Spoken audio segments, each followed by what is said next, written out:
I'm a first-generation Latino from El Salvador who holds a PhD in urban planning and environmental policy from Texas Southern University.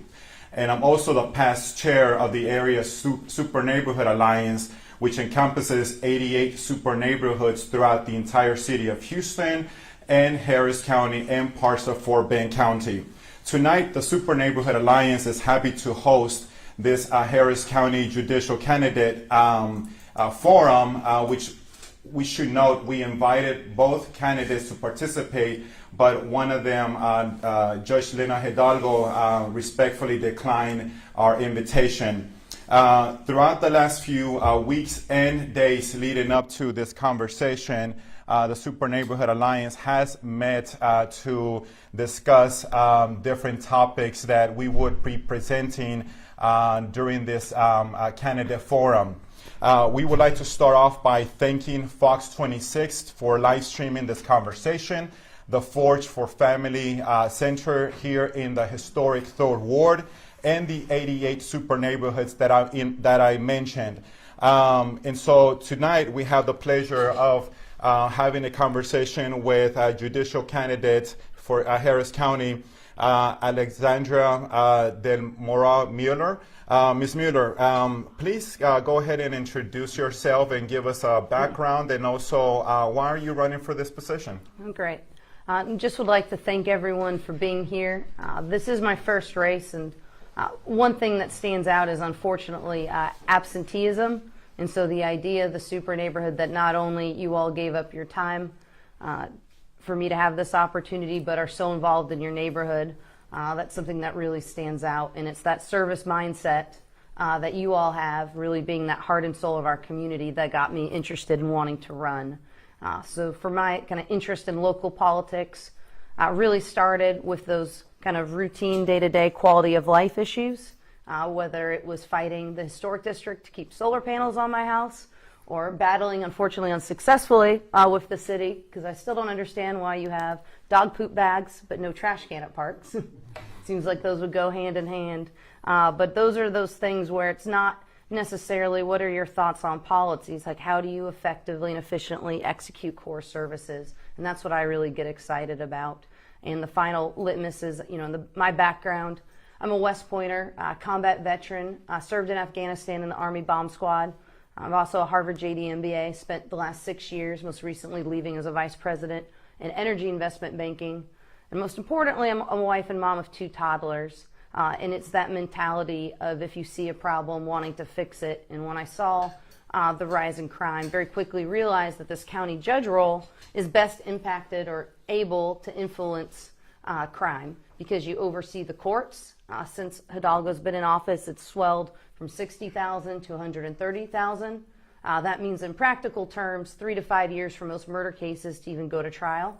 The jail, it's unsafe for inmates. We recently had Fred Harris this last fall, teenager, mentally ill, beaten and killed to death by his cellmate, and then followed up just a few months later by a 6-year-old guard, brutally raped and beaten for 15 minutes, now permanently paralyzed. So we're spending great expense now to send people to other sides of the state and to Louisiana, and we've done nothing to address the fact that the jail is at max capacity. And then finally, if you think law enforcement, the county, between constables and deputies, has as much law enforcement as HPD. So if you want to make an immediate change to our public safety, you don't need another law, you don't need more money, you just need to figure out how to operate this county. And that's what I was trained to do at West Point, and excited to have that opportunity to do here.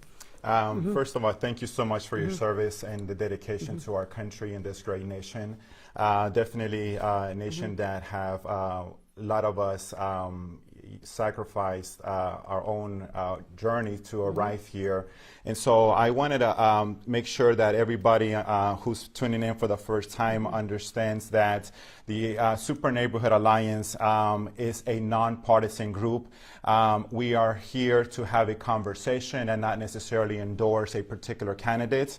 And so the questions that we are going to be asking tonight, or we're going to be covering tonight, these are questions that, once once again, that were drawn from the super neighborhoods, which are codified by the city of Houston. And for those of you tuning in for the first time, we do meet on the second Monday of every month. You're able to view our meetings on the Houston Public Television station, and also follow us on social media, Houston Super Neighborhood Alliance. And so I want to start off with a question about your personal heritage. So last week, the Houston Chronicle officially endorsed you as the next judge. And while there was a lot of positive and mixed opinions about your endorsement, there was one that particularly caught my attention, and that actually had to do a lot with your cultural identity, which you proudly emphasize on your website. So I would like to start off by kind of a soft question in a way. What does it mean to you? What does it mean to you to be a second-generation Hispanic? Sure. So, for me, I guess first and foremost, just very proud of both sides of my family history. And I think what's interesting is both sets of grandparents, maternal and paternal, very much represent the American dream in very different ways. So I'm half Scottish, half Spanish. On the Scottish side, poor family, farmers from North Carolina. My grandfather was the first to graduate high school, enlisted in the Navy, first person to graduate college, and his family, career service, actually building hospitals in the Navy. And then my grandfather from Spain actually fought Franco, led the Republican opposition, was put in a concentration camp in Vichy, France, was able to escape. One of his brothers died there, was unable to escape, and then came to Mexico. That's where he was able to get citizenship, joined the Mexican army, then came to the U.S., joined the U.S. Army to get citizenship, and ended up being co-founding the Golden Globe, started La Grafica, basically kind of a people magazine, and represented the Mexican Film Actors Union as well. So these incredibly different paths, but really just respected that heritage of how do you come into a country and kind of pull yourself up by the bootstraps. And both my grandfathers, very different paths of service, but had that. And my grandfather on the Spanish side also was awarded by City of Los Angeles a strong history of helping other immigrants get settled here because he was successful. And so for me, it's really just about representing the American dream that comes in a lot of different ways. And so just incredibly proud of both those. Thank you. Tonight we're going to be covering a variety of topics that have been submitted again by the Super Neighborhoods: environmental justice, health, flooding, infrastructure, criminal justice, and bond. So we're going to start off with environmental justice. Many of our super neighborhoods, like Spring Branch, Acres Homes, Trinity Houston Garden, Magnolia, and even Manchester, are located within a mile of a concrete batch plant or an environmentally hazard industry. In recent years, the county has been aggressively enforcing environmental policies. What would be your approach to addressing environmental justice? So fully support approaching that. I know in Harris County there's roughly 130 of these concrete batch blasts, and making sure that they have that dust covering and protection. So I think that's one of the areas that we'll keep moving forward with. Certainly want to fund to make sure that as new permits are coming, the county's reviewing, working with the EPA, working with the Texas Environmental Commission on Quality to make sure that we are protecting neighborhoods. So been very consistent throughout my campaign that public safety is my number one priority, and part of that is making sure that especially with like the super sites, so outside of concrete batches, we've got over 20 of them. Some of those places, like San Jacinto, where we need not just what the EPA is saying, but actual removal, that we continue those efforts. And I think that actually environmental justice is something that the county's been excelling at for many years. We were the first county that even did a geothermal plant for a municipal building, but they've always been ahead of the curve, and they're just continuing to build on that, but fully plan to make sure that we're aggressively enforcing the law, particularly environmental law, and that we're overseeing the remediation because those are quality of life and health issues. Okay, thank you. Next topic I want to cover is health. The county controls jails and local hospitals. However, there are certain super neighborhoods like Cashmere Garden, Fifth Ward, and Pleasantville, which are located within a mile of LBJ Hospital, which also has, unfortunately, a high percentage of infant mortality rate. And also LBJ has a pediatrics ICU. Given the recent decision by the U.S. Supreme Court over Roe versus Wade, where the states and local municipality have been given full discretion to address preventive care, how would you address preventive care that disproportionately impacts certain super neighborhoods like the ones that are located in, near LBJ? Well, with Harris Health, as far as our oversight and rule, it's an up or down on a budget, and it's by appointing board seats. So to kind of state that you're going to be getting into the detail weeds is not the responsibility on the county judge. So we'll make sure we're funding public health. Harris Health has the highest charity case rate in the country, 51%. That's something that we will continue to make sure that we're able to give that care. But as far as trying to get into the specific services, it's really about making sure we have technical experts on the board and they're able to manage that hospital effectively. Okay. Flooding. Flooding remains near and dear to many super neighborhoods such as Eldridge / West Oaks, Kingwood, Memorial, Bracewood, and East Houston, to name a few, who were victims of Hurricane Harvey. Do you have any thoughts as to what you could try to accomplish that is not already being done, and how those funds should be allocated? Yeah, so I would say the biggest issue, there are two distinctions, is we both say worst first, but what does that mean? To me, worst first means helping the most people as quickly as possible. And if you look at the speed of what's happening in flood control, we're not keeping pace. So this last month, flood control spent $20 million. At that pace, and we're at year 4, we would only get through half our bond.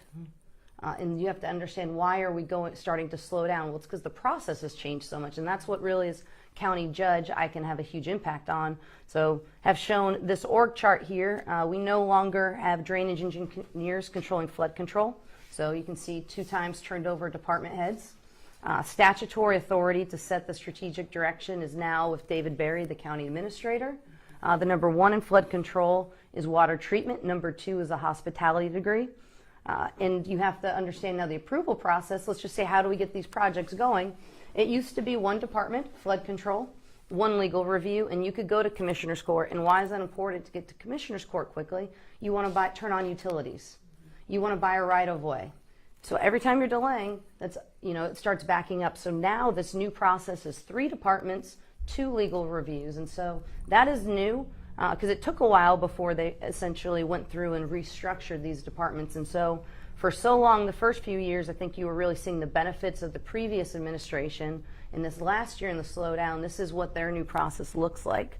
And the final point of just how we are moving slower outside of progress of the overall flood control bill is the fact that we just thankfully received, that $750 million from GLO. Well, we were given the nod about that a year ago.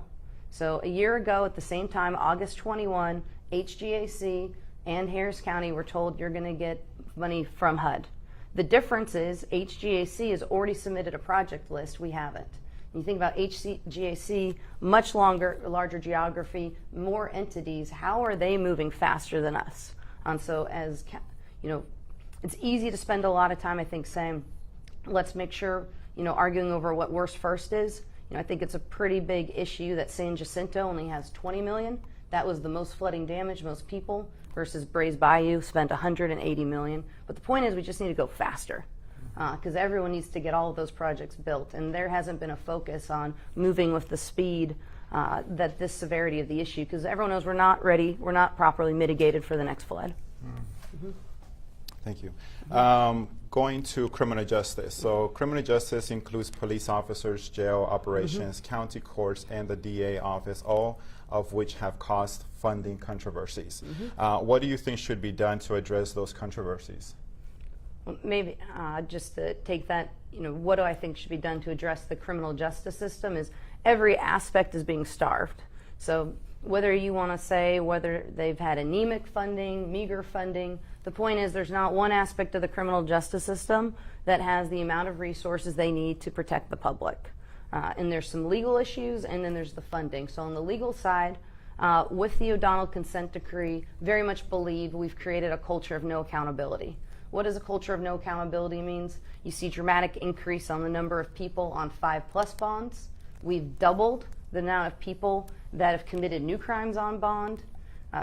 Majority of people that are accused of committing a murder now are on bond, and we are now seeing people on capital murder bond kill other people. And so you have to see that there's been an escalation of risky behavior, aside from the fact that the number of homicides in Harris County at this point at over 700, you have to go back prior to 2006 to even get to some level even relatively close than there.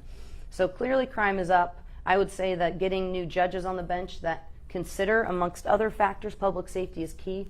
So right now we only have one Republican judge. Every other criminal court is controlled by Democrats. And the difference between what you're seeing with Judge Antu on the 482nd is she goes to work, so she does not have a big backlog. She cut her backlog in half. She also has one of the lowest jail populations because she's getting people to trial quickly. And if you remember on the news a couple weeks ago, a friend killed his friend, stole the car, and left a 2-year-old to suffocate to death. He was given no bond.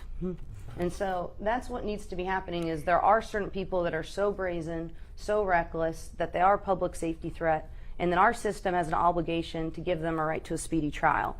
And essentially what we're doing is the worst of everything, where trials are delayed for years.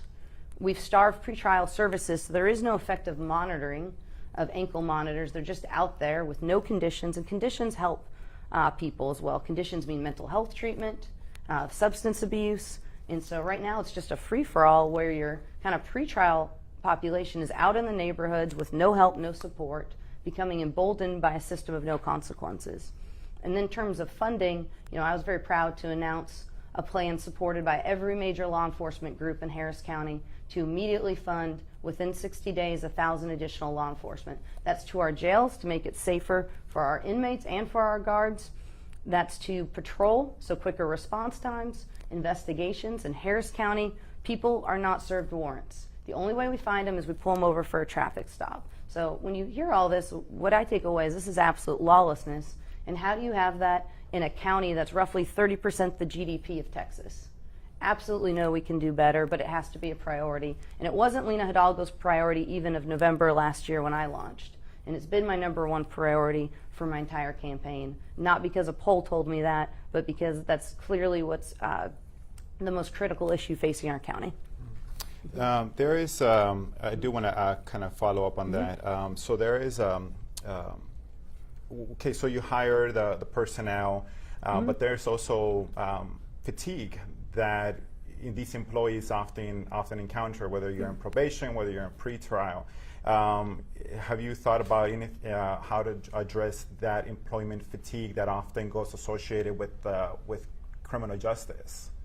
So for the people working in the system? For the people who are actually working on the system. Well, no, but that's why right now we've been using overtime as this Band-Aid. So if you work in the jail, which is we've had the biggest drop-off of detention officers, that is significantly smaller than when Lena came into office. They go into work and they're forced to work overtime, minimum 4 hours, no phone call home, nothing. That's why the Sheriff Deputies Union has a lawsuit out, because our jailers are so short-staffed, they're peeing in water bottles and Gatorade bottles. So the fatigue is, yes, you can use some overtime, but that's been their primary method to deal with this. What you've not seen them is do pushes for full-time additional work. And if you talk to the same thing in the district attorney's office, people like working in Fort Bend, Montgomery, the U.S. district attorneys, not just because of pay, which is better, but because of the workload is being manageable. When your average felony prosecutor in Harris County manages 800 cases, the public defender they're against roughly 50, it's not hard to understand why we're having this brain drain. So that fatigue is from an unmanageable work and stress load. And it doesn't matter if you're on patrol and you're looking at the fact, sheriff deputy right now, we roughly have 60 deputies on patrol in unincorporated Harris County. When they come on shift, it works out to roughly 7 to 8 calls per deputy waiting for them. So everybody's having this fatigue of an insurmountable workload. And that's why we're seeing every month, whether it's HPD, constable, sheriff deputies, we're hiring less we can't make up the delta of all the early retirements and laterals. Crime in Harris County seems to be obviously in everyone's mind, as we just talked about this, particularly the judges that are releasing repeated violent offenders on low bond or even no bond. What, if anything, can you do to impact the situation? Yep, so back in January, following a Fifth Circuit ruling, I filed an amicus brief and, at Commissioner's Court said, look, Lena, this is what you should be doing. The arguments here, just change the cover. And what that would do and why that's significant is the majority of misdemeanors in Harris County, they're general order bonds. So that means we don't look at criminal history. We don't look at your kind of affiliation with gangs or cartels. We just say a misdemeanor is a misdemeanor. There's only 2 carve-outs for it. So things even like indecent exposure, you don't see a judge. It's immediate release. Within 8 hours of being arrested, you're out on the streets. And then we hope you come back in a few weeks to see a judge. And you can see all the data. Failure to appear rates over 50%. That's the culture of no accountability. Every other county, you look at Miami-Dade where their crime rate is, far, an improvement over ours. Dallas, you see a judge. That's how it works in the rest of the country. We are the only county that has taken away judicial discretion and said, we don't look at your risk profile as a whole person, even though there's tons of data nationwide. We just say charge-based system, and that's not what the analytics show, and that's why no one else has adopted this. If this was so successful, where are these general order bonds everywhere else? And we're doing it with felonies, and then the state legislature passed a law to stop it. And I think that's been one of the very good things that's reducing some of this emboldened behavior, because the sooner you can get people interacting with the criminal justice system to get bonds on conditions, like I said, mental health, substance abuse, where you're actually checking in, then you can stop the behavior before it escalates. But what we're seeing is people do not interact with our criminal justice system in Harris County till it's that worst case, till it's the homicide, and that's why you have people now on capital murder bond killing other people. And if you look at the 700 warrants outstanding for people accused of murder, it's going to be less than 1% to 2% that don't have a history of misdemeanors. Criminals do not specialize. You do not just commit one type of offense. If you have that type of behavior where you are in a criminal activity, whether gang, cartel, you're going to manifest that dysfunctional behavior in a host of crimes. And the better that we can go get people help, stop it at low level, that's the best way. And so I very much support the drug courts and all these alternative courts, which, to note, those were all started by the Republican judges. So we're not advocating for this system that treats everybody the same. We're saying, no, each case has to be looked at by a judge and actually assess what's the best way to get them treatment to reduce recidivism. Many feel that, of course, crime is out of control. The 2023 budget does not include funds to increase the number of patrol officers. What is your opinion of this? So the 2023 budget, what the divide is in the court is how much should it grow. So either budget, regardless, is bigger than it was before. And the question is it going to be $100 million bigger or $45 million bigger? And then if you take out what they're paying for debt, it's probably about $17 million. But just the point being, we're arguing about how big the budget should be, right? So nobody's getting smaller. And the point is, Lena's budget's grown over 40% the last few years. And it's now election time, 60 days out, where we're finally talking about adding boots on the ground.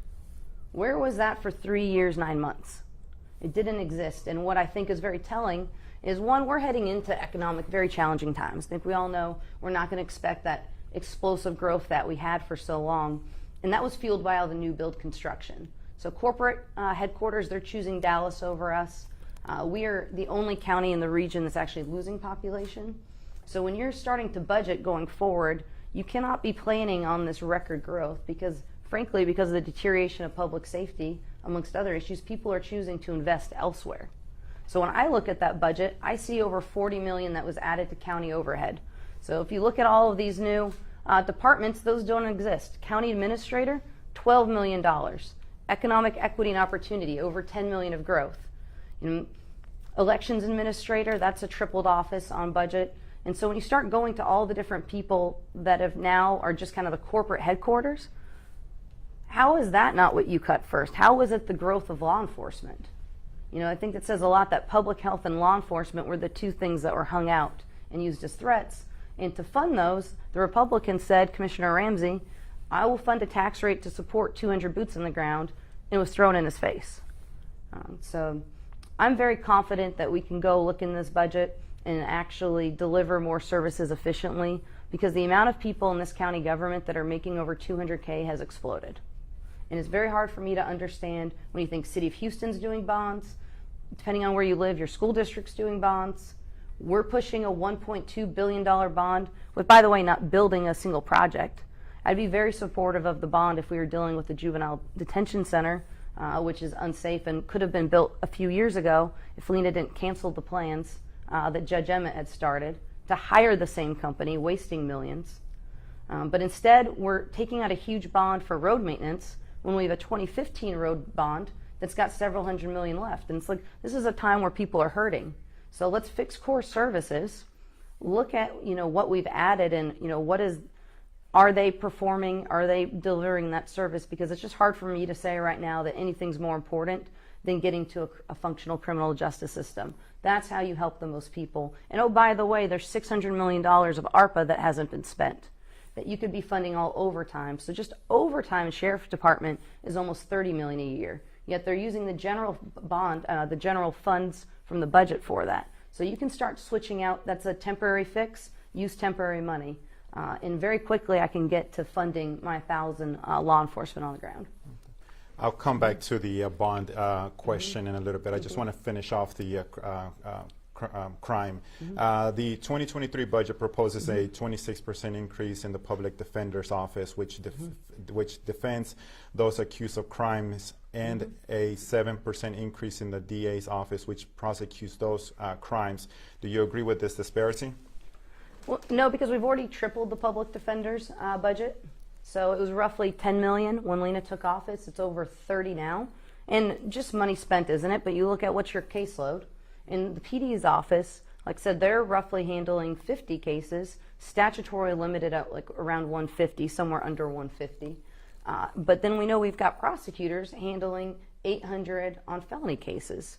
And so the first year Lena was in office, Kim Ogg came hat in hand, said, I need 100 prosecutors. It's 20 million.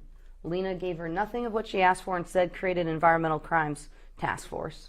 That was 17 million. Next year, Kim Ogg asked for resources. Lena said no.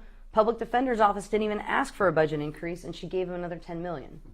So at a certain point, you have to have metrics to assess where are we at need. And so I have not heard, and I talked with a lot of people that our Public Defender's Office is what's overwhelmed and strained. What I do know is our forensics is delaying cases. Why are we not talking about increasing that budget? It's 6 to 8 months for ballistics. We just had a huge news story about all of these gun charges being thrown out because we can't do marijuana testing. That you have to assess what's the need before we just save budget dollars. And what's very frustrating to me is we have no metrics. I should be able to pick up Safe Harris and say how many officers are on patrol, how many calls per officer on patrol. Same thing when you're looking at like public defenders, how big should it be, or district attorney, but we don't have any of that information. Everything's very obfuscated, so it's really hard to assess where the COG is, other than what I see when I look at pretrial services from their budget, and you see the amount of cases they're monitoring for resources explode, and then you see the reports on the news. But I've just been personally very disappointed by the lack of information on how do you even assess which departments are strained. I really only learned a lot about it from talking to people and actually reading through some of those budget papers, which are over a year old now. Okay. I want to switch gears a little bit to infrastructure. Sure. The I-45 expansion will impact several super neighborhoods, Greens Point, Independent Heights, near Northside, who have a rich history of African American and Latino culture. Do you support the expansion? So I do support the expansion, and actually Lena has recently said she supports it too, and it's all how you get things done. This is a project that has been revised, numerous community meetings, significant amount of funds coming to us for drainage, and frankly, first and foremost responsibility of county judge is leading our emergency response. Evacuating through I-45 is a backlog. We've seen that before. You have to have a way to quickly get people out. So very much support the idea that, hey, as long as we're working, we've had those meetings, but I've seen how TxDOT's work trying to get this segment 3. They have done the community meetings. They have made the revisions. So segment 3 particularly, which is completely designed now at this point That should have started a year ago with shovel ready. It's cost another $500 million just in the delays. And regardless of how you feel about the project, most people would understand that suing our state is not an effective way to reach a compromise. What helps and to make sure that we're not overly or disproportionately impacting different neighborhoods is having those community meetings and talking. But when you look at Clayton Homes, they've rebuilt those homes. They had a high occupancy rate. A lot of them weren't even fixed from flood damage during Harvey. The quality of housing is better now for that low income. And it's a very small number of houses for segment 3, which is the dangerous kind of traffic spots. It's over half of the most deadly in the state, and it's almost that same number for the country. So you can't say that you care about public safety in that leading our emergency response and delay something where we know we have not only for day-to-day traffic a serious risk, but also when there is the next hurricane, how do people get out and get to safety? So many people who have been a part of the process of the I-45 expansion, meaning the communities that I just mentioned, there's different factors that they point to in terms of why they are either for or against. But one of the biggest frustrations that these communities have expressed since the beginning has been the lack of participation, or engagement that these various entities have engaged with the community itself. So how would you, in terms of what is your philosophy of community engagement? Because it seems that when we have community engagement meetings, it seems to be a very top-down approach, and then it just kind of, okay, here's a design, and then we'll just give it back to you, to the community to accept it. So having said that, what is your philosophy of community engagement? My philosophy, if you look at the number of revisions, is wanting to see how does that input from the community manifest itself. And if you look at the I-45 design, there's actually been significant revisions as well as additional funding because of those. So you can kind of label anything, I think, how you want, but when you see evidence of design changes, increased funding to support neighborhoods and communities, to me that is a way that you can actually check. If we have, the rest of it's not even finalized, and I think that's important, right? But when I meet with TxDOT and they can show we've changed this off-ramp, we've increased these drainage plans, that shows to me a willing partner. And it's not a take it or leave it, because they have so many revisions, and that's why the rest of the segments aren't designed yet. So it's important that they do that, and then it's not even just coming up with a plan, but then making sure as the oversight on the county, are we doing it in a way where we're making sure road construction's happening not during peak times of business or neighborhood, that they have that dialogue. I think that we serve more as the watchdog to make sure that that community input is actually being factored into the design. Harris County taxpayers within the city limits pay property taxes to Harris County as well as the city of Houston. What plans would you have to improve the infrastructure within the city limits, and could you partner with the current or the next mayor, since next year will be mayoral elections, on such items such as streets, bridges, and right-of-ways? Sure. And what services are you duplicated by the county and the city of Houston, and how could you combine them? So I guess high level, one of the biggest roles is, my ability to bring in partnership funding. And if you look, and so right now it's Adrian Garcia and Lena Hidalgo that have a seat on HGAC. That's how we interact with TxDOT to get projects funded, and we're over $10 billion of missed infrastructure dollars. So whether you think you like the plan or not, you just have to be realistic that $10 billion to be used on our freeway system so that we can be competitive and efficiently move people and goods is what's been delayed and at stake. And there's Katy Freeway expansion as well as the I-44 or 45. So that's kind of the partner level. But then at the county, it's our toll road that's really the cash cow ATM machine. So every year it's roughly about $160 million that the toll road transfers to our county operating budget, divided evenly to each precinct. Now, it used to be divided based on road mileage because of the disproportionate impact of who's got unincorporated roads where they don't have the overlap. So I do support going back to that mileage allocation, such that if you have however miles of unincorporated, you get more funding for that because of the city overlap. That's how the county was run for about 30 years. It was recently changed to do the equal quarter split across the board. Outside of that kind of toll road transfer, which has always gone to our road maintenance, the other piece that's interesting and going to be up for grabs with the new mayor is how we actually make sure to utilize Metro for the best ability of everybody. And so those seats on Metro have incredible impact on the shape, and very much believe with our kind of urban sprawl, the effectiveness and utility of a bus system. Speaking of Metro, after Hurricane Harvey, a few of the commissioners extended services to the county outside the city limits, such as Crosby, in Channelview. Is there a possibility that those services can be extended to other incorporated areas as well? If you something to look at, but I haven't dived into that.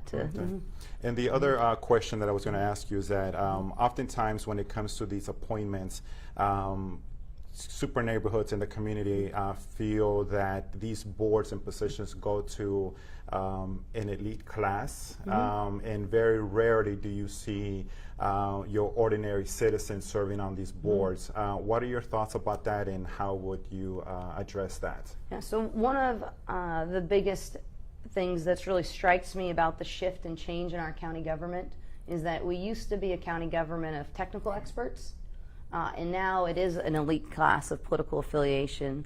And so for me, no one should be in a position of authority, whether department head or board member, without having that background that suits it. So hospitality degree, running flood control, someone with no computer science degree, running universal services or IT. Those to me are the examples of that cronyism, that bad governance, that is what really leads to spending so much money and delivering so little. Roads and bridges funds are currently split evenly between the 4 precincts. Previously, they were allocated based on road miles in the precinct. What is your opinion on the current allocation and the fact that the county judges are allocated 10 million of these funds? Just to revert back, I still support based on mileage. We addressed that briefly. Okay. In 2018, Harris County voters approved $2.5 billion in flood bonds. Prior to the bonds issues, the county had identified many projects such as those targeting Hall's Bayou and Greens Bayou that were shovel-ready. The voters are frustrated that $1.9 billion remains unused. Have the priorities changed that were advertised to the citizens after many meetings were held to discuss these plans, use of those funds, and how would you plan to utilize the remaining dollars? So I share their frustration, and I want to go fast. So we talked about that one too. Okay. So budgeting. So you mentioned earlier about other cities competing with other cities. Yes. Are you able to elaborate a little bit more on how to attract those businesses that are now seeing Texas as an opportunity for them to establish their headquarters here, but many of them are choosing Austin, Dallas, and not very many are coming to Houston. Are you able to elaborate a little bit more Sure. how you plan? Just on the personal side, so my husband and I had no ties to Houston. We chose to come here right after serving in the military. And it was because Houston had that reputation for being a meritocracy, where people really do judge you for what you can do, not who you know. And so I think we have that still entrepreneurial spirit, and that reputation is incredibly powerful. There's not a lot of cities that can attract such a global talent force. And we have that because of the world's largest medical center, being the energy capital, and as well as a port that leads in tonnage. And part of that port success is competitive infrastructure. So when you talk about turning down $10 billion of highway investment, we also saw Caterpillar choose Dallas over us. And you think about our logistics advantage, or should be, you have to start looking around and assessing what what I get concerned on is on the path, and we're certainly not there yet. That's why I want to run for this race. But what we're going to be known is high crime, high tax, weak infrastructure. And you can't really look at the last 4 years and see what we're doing to address that at the speed and scale to outperform the other cities. And what I think the county judge role should be, and part of why I like to stay focused on local issues, is you represent the full weight and authority of Harris County. So part of your scorecard is not just partnership funding, but should be corporate relocations. So in these big opportunities to attract growth, are you taking time, are you meeting with those local chambers to go see them? Because there's a very different set of economic drivers when you get out by NASA and they're targeting aerospace, to even close by, but the ship channel and our port growing as far as distributions. Amazon passed us over. We need to be spending money instead of bulking up the Economic Equity Opportunity Office at the county. Start funding the regional in the county chambers and then supporting them, that when they have those high profile, high quality jobs, that we have a chance to come in, and then you can support it with making sure that we have that skilled labor too, because particularly around NASA with the machinist and having that technical trades is an area we can really differentiate. But I see myself, particularly in these challenging economic times, really being responsible for attracting that growth. So I've read recently when somebody said, the county judge, really not that powerful. Well, I was like, well, not powerful in terms of operating assets, but when you're representing the third largest county, we'd be the 25th state. If it's not a powerful position, you're probably doing something wrong. And we've seen it be very powerful, I'd say, for the wrong reasons in terms of the COVID response. But what I'd like to do is to really make sure that we're getting our share of partnership funding with the state, with the federal government, and really driving that growth. Because to me, it's embarrassing to see every county around us outperform. I mean, no other county is losing population, but we did. So. I want to go back just a little bit about criminal justice. So there are certain super neighborhoods that have sheriff, constable, HPD, and I don't even know how many different law enforcements all within all the your jurisdiction. school district. Yeah, all the school districts. That's a big one. Second ward, super neighborhood just kind of pops into my mind. Why does the county have both sheriffs and constable, and what would be the tax savings to having only one of these law enforcement agencies? Keeping patrol officers' numbers the same, but eliminating the overhead associated with the management departments of 8 constable offices. And so this is actually one of those big divides, and it should just be clear about it. If you like your constables, you should be voting for me. If you don't want constables, you should be voting for my opponent, because they actually spent $11 million of your taxpayer dollars for PFM to write a study saying that constables shouldn't exist. Right in the middle of a crime wave, we didn't fund additional officers. We said, let's get a study, and then they created a law to prevent the defunding of the constables. I always think it's interesting that everybody right now, and I say everybody, the other side, focuses on the constables. That's the majority of our patrol force right now. And what's so great about the constables is that is community policing. That's what I think is really great about it, where you can have those neighborhood relationships. And unfortunately, all of the growth has only been through the contract deputies. I am not aware of a single constable on patrol funded by this county government. And same thing with our sheriff deputies on patrol. It's all been through mud districts and neighborhoods. And when you look at it, seeing, I was Army EOD bomb squad. I very much think we are in crisis mode. You do not reorganize in the middle of a crisis. We have to stop the bleeding. We have a problem with losing law enforcement. If you reorganize right now, you will see a significant drain. That is just the reality, that I'm trying to stabilize our criminal justice system. And I think when you get to a stabilized, you can start looking at how do we get more of a centralized call system, different ways for efficiencies. We all know it's not just constables, deputies. There's probably 40 different law enforcement organizations in the county. How do we get them interacting better? But right now, we are losing people. The workload is unsustainable, and my biggest goal is how do I go recruit more people? Getting into the middle of those sort of rivalries where now we're trying to vilify. I've heard some of my opponents say that constables aren't real law enforcement. Well, I think when Corporal Galloway lost his life to a repeat violent offender, he certainly was a real law enforcement officer. So I think this kind of talk and focus on the other side is frankly disrespectful. Okay. going back a little bit to the budget, the county received $900 million in COVID-related American Rescue Plan money from the federal government. Some of that money was spent to establish new programs such as free daycare. Will those programs end after the government money ends, or will the property taxes have to be increased to fund them? Is a program like this one of the core responsibility of the county government? No, so this is that kind of key shift, and if certainly everybody noble, would want to have that ability. But when you talk about daycare from ARPA funds, so even President Biden this summer said use ARPA funds to reduce violent crime. So far of the ARPA dollars spent, it's a little over $300 million.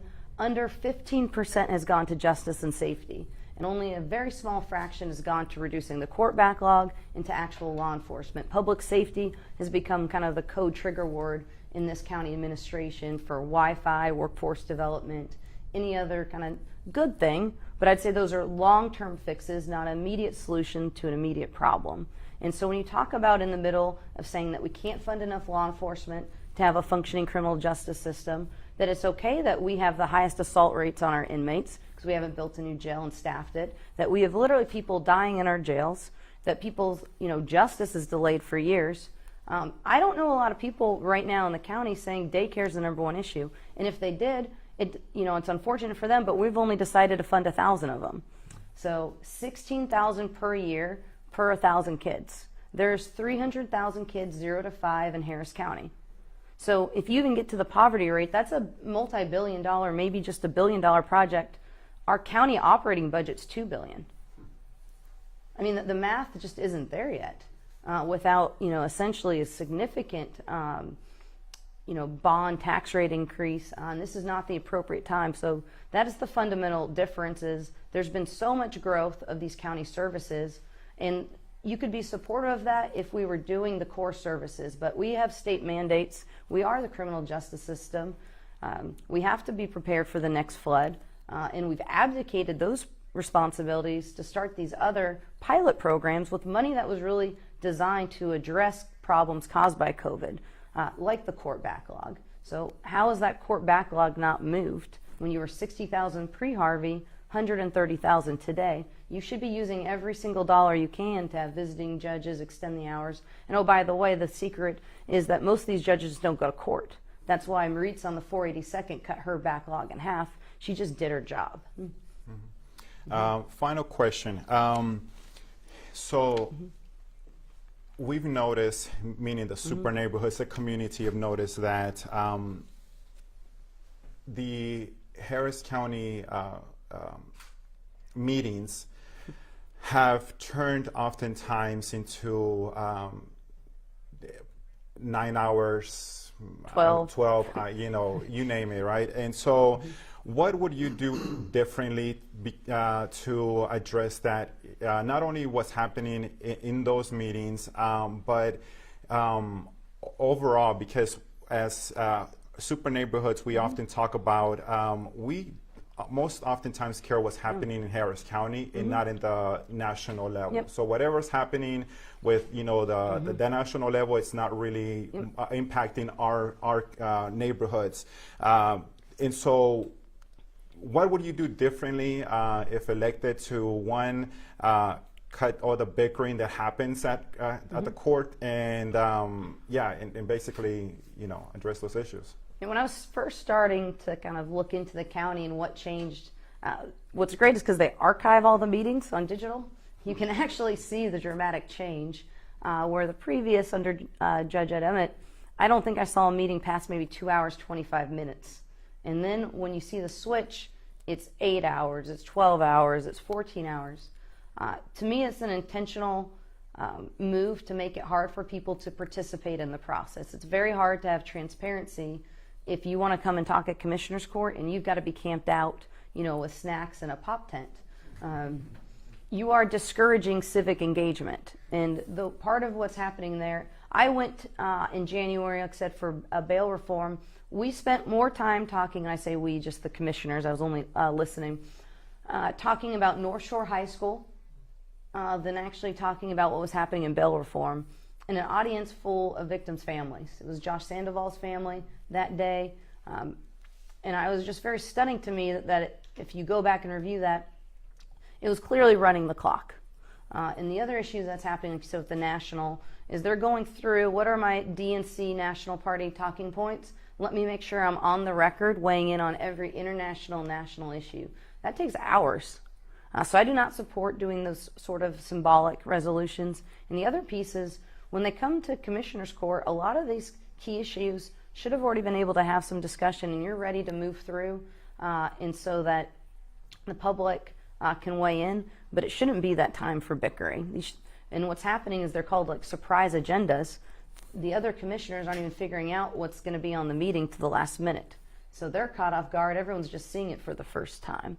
But I very much, anyone that's had any private sector experience or even on the nonprofit, I don't know a productive meeting that lasts more than a couple hours. So it has to be a full retool. That is unacceptable. Maybe you get one that goes to 3, but the fact that the norm and the routine is a process that discourages the public, to me is another one of those unacceptable. You cannot say you want a transparent government when you're operating in that manner. Okay, thank you so much. So before we close, do you have any closing remarks that you want to address to the audience and tuning in for the first time? Right. Well, I'd like to say just thank you for this opportunity and make sure it's my first race, but I have learned the importance of asking for everyone's vote. And so very much would like to earn your vote. It would be the honor of my lifetime to serve as Harris County Judge. I can't think of a role more impactful if you're a resident for Harris County. So hope to earn your trust for it. Thank you. Thank you. Thank you. Thank you. And I also want to say thank you to Fox 26 for live streaming this conversation. The Forge for Family Center here located in the historic 3rd Ward and the 88 super neighborhoods that are located within the city of Houston, Harris County, and parts of Fort Bend County. As a reminder, the Houston Super Neighborhood Alliance is a nonpartisan organization and meets on the second Monday of each month. Please visit our social media website and the Super Neighborhood Alliance. As a reminder, early voting starts October the 24th and goes through November the 4th. And the general election takes place on Tuesday, November the 8th. So as part of our commitment, we're hoping to continue these dialogues, whether it's for this race or for the ones that are coming up next year for mayoral. Once again, thank you so much for your time and for your willingness to participate on this chat. No, absolutely. It's not enough to vote. Voters should have the opportunity to make an informed decision. And as a candidate, that's your responsibility, is make sure people have the opportunity to make that informed decision. So very much appreciate this opportunity. All right. Thank you.